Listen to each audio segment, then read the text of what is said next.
Hey everybody, we're here for our third video.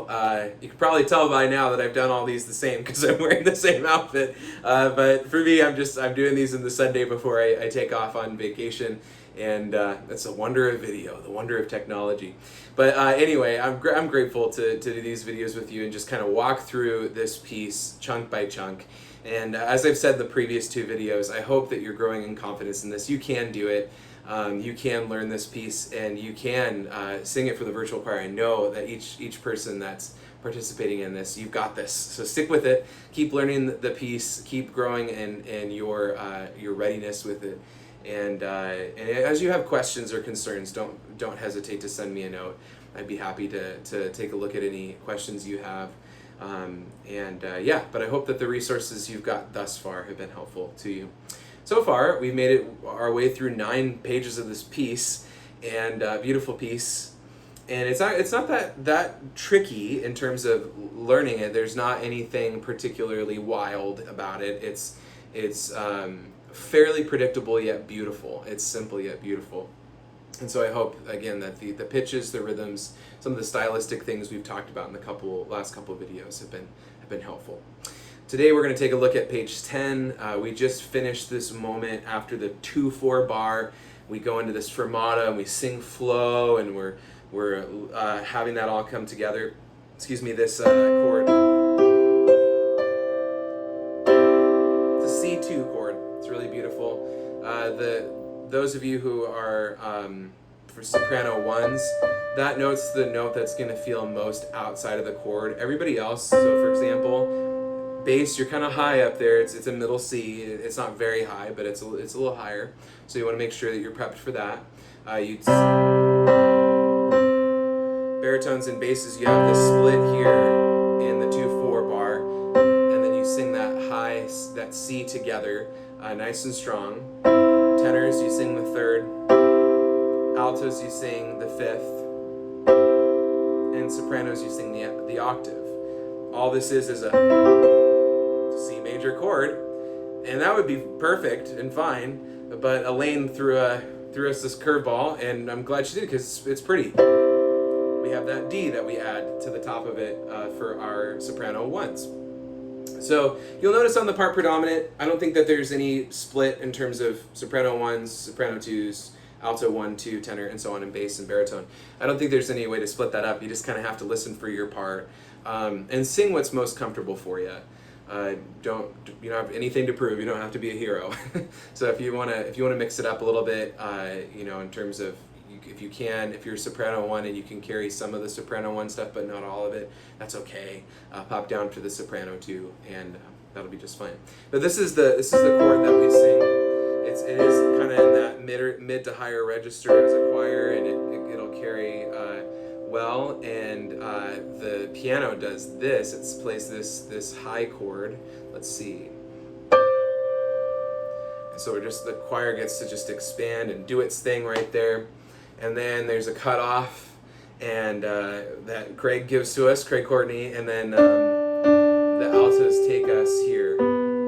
Altos, make sure that's really sweet. It's just a real sweet, you're singing to a child or a grandchild. We talk about that sometimes. Just envisioning us having a real kind disposition behind the text. Very inviting, very gracious. And then sopranos, you'll follow suit. Tenors and basses, you'll follow suit as well. Pick up to bar 65. Make sure that this last section is very sweet. We only have a few more pages of this. And this is a notably quieter section of the piece. We don't get any louder than a mezzo piano.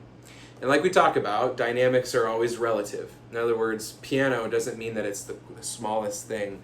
They're not a set-in-stone dynamic. So you really want to listen through the piece and get a feel for the rises and falls that are on the recording, because we're matching up with the recording and singing along with what the piano, the cello, and the conductor are doing. So, but generally speaking, this is a quieter chunk of the piece, and it's so sweet. It's really meant to be more contemplative. We have the piano carrying underneath the alto here, and richer fuller be, or shall richer fuller be, and then that one shall till this be,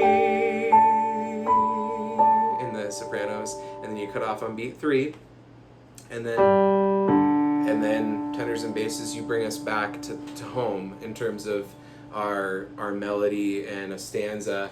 But it's just singing, oh love, oh love, oh love, and then that will not let me go, and ending on that theme. Beautiful. And just giving a chance to kind of give everybody the opportunity to absorb the texts that they've heard up to this point, all the manifold goodness of the love of God, and then just settling into that. So yeah, the tenors and basses, just like we talked about in the first video, in the first section of the piece, we want to make sure that those oh loves are sweet, that the O's are a little bit lighter and quieter than the loves, that the loves expand. So something like this. Oh love, and so on. Oh love. A little different there at the 67. Typically we'd be crescendoing again to get that will not let me go. But right there, it decrescendos at 67 and makes room for the sopranos and altos to sing that same theme again. And then tenors, you need to be ready to do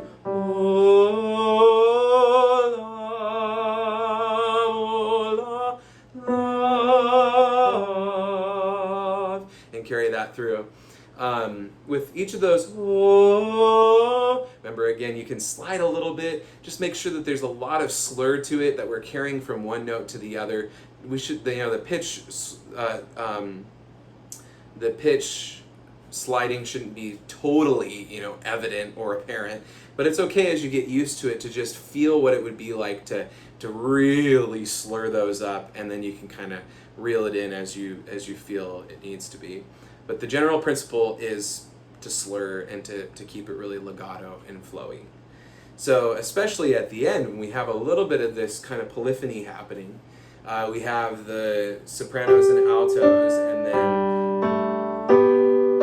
the tenors come in, and you basses come in on the F sharp, the third of the chord. It's a little awkward, so just make sure you have that branded on your brain.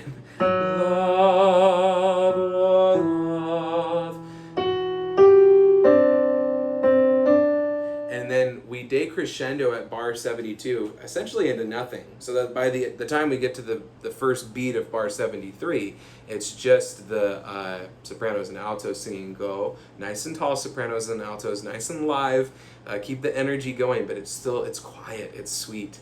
And then tenors and basses again. 2, 3. We build that chord. So sopranos and altos, by the time you get to 73, you're just sustaining on that go, right? You're just keeping that going, keeping that alive. You can breathe. We haven't talked up to this point about leaving notes unsung. It's really strange to recommend this, because when you're recording it, you're going to feel like you have to sing it as a solo. And to some degree, certainly, you want to keep things going and breathe wisely so that you can sing pretty much most of the song. But at points of these, it's just really strange. But points like this at the end, sopranos and altos, and then at the some of those chords that we fermata on, depending on the length, and again, listen through the recording to get a feel for that.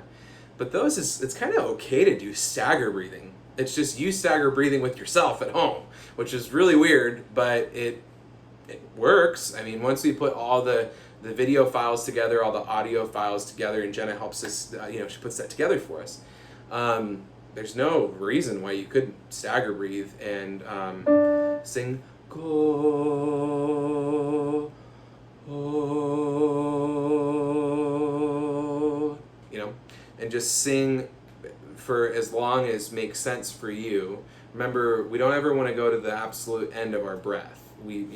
It's better to sing and make sure you've got gas in the tank, so to speak, and then lift out for a minute, and then return in with just the vowel. You don't renew this, we don't go, go, you don't sing the consonant again. Just sing the vowel and come back in and keep the air moving, keep it alive. But I'm sure there are other places in the piece where that might make sense for you to do. And don't feel like you have to re-record if you come to the end of your breath, or most importantly, don't feel like you need to, sing and sing and sing and sing, and you really have no breath left, but you're just going to keep singing till the end of the phrase and hope to the Lord that you make it through. No need to do that either, because really, even though we're a virtual choir, we're still a choir, and you can leave notes unsung. You can leave some notes on the floor, and it won't make any difference. In fact, it'll allow you to get a better tone and be able to have enough breath to sing in a well supported and an effective way. So feel free to leave some notes unsung, take some breaths, and then return. Don't feel like you have to be a hero, like I said earlier, and especially in those long sustained pitches. You can just breathe and then return on the vowel is the principle there. So we get to the end of this piece, and again, we want this to be really sweet, and you want to listen well as best you can on headphones. Hopefully you have an okay set of headphones. But we have the piano doing this.